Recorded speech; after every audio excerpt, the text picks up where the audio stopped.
Gazing at these things, and steadying himself by the bedpost while his inert brain, still partially benumbed with sleep, came slowly into accordance with the realities about him. The object which most helped to bring Dr. Dolliver completely to his waking perceptions was one that common observers might suppose to have been snatched bodily out of his dreams. The same sunbeam that had dazzled the doctor between the bed curtains gleamed on the weather-beaten gilding which had once adorned this mysterious symbol, and showed it to be an enormous serpent twining round a wooden post and reaching quite from the floor of the chamber to its ceiling. It was evidently a thing that could boast of considerable antiquity, the dry rot having eaten out its eyes and gnawed away the tip of its tail, and it must have stood long exposed to the atmosphere, for a kind of gray moss had partially overspread its tarnished gilt surface. And a swallow or other familiar little bird in some bygone summer seemed to have built its nest in the yawning and exaggerated mouth. It looked like a kind of Manichaean idol, which might have been elevated on a pedestal for a century or so, enjoying the worship of its votaries in the open air, until the impious sect perished from among men, all save old Dr. Dolliver, who had set up the monster in his bedchamber for the convenience of private devotion. But we are unpardonable in suggesting such a fantasy to the prejudice of our venerable friend, knowing him to have been as pious and upright a Christian, and with as little of the serpent in his character as ever came of Puritan lineage. Not to make a further mystery about a very simple matter, this bedimmed and rotten reptile was once the medical emblem or apothecary's sign of the famous Dr. Swinnerton, who practiced physique in the early days of New England, when a head of Aesculapius or Hippocrates would have vexed the souls of the righteous as savoring of heathendom.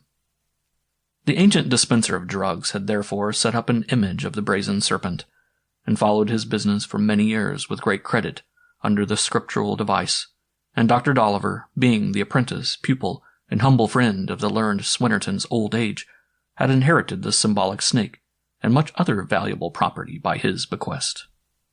While the patriarch was putting on his small clothes, he took care to stand in the parallelogram of bright sunshine that fell upon the uncarpeted floor.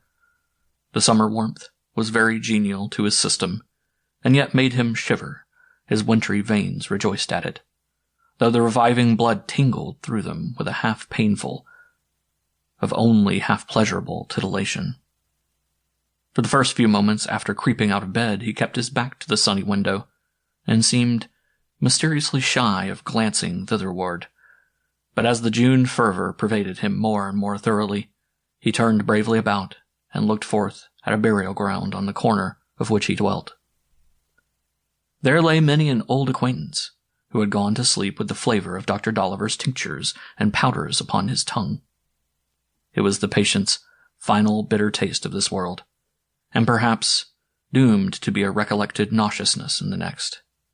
Yesterday, in the chill of his forlorn old age, the doctor expected soon to stretch out his weary bones among that quiet community, and might scarcely have shrunk from the prospect on his own account, except, indeed, that he dreamily mixed up the infirmities of his present condition with the repose of the approaching one, being haunted by a notion that the damp earth, under the grass and dandelions, must needs be pernicious for his cough and his rheumatism.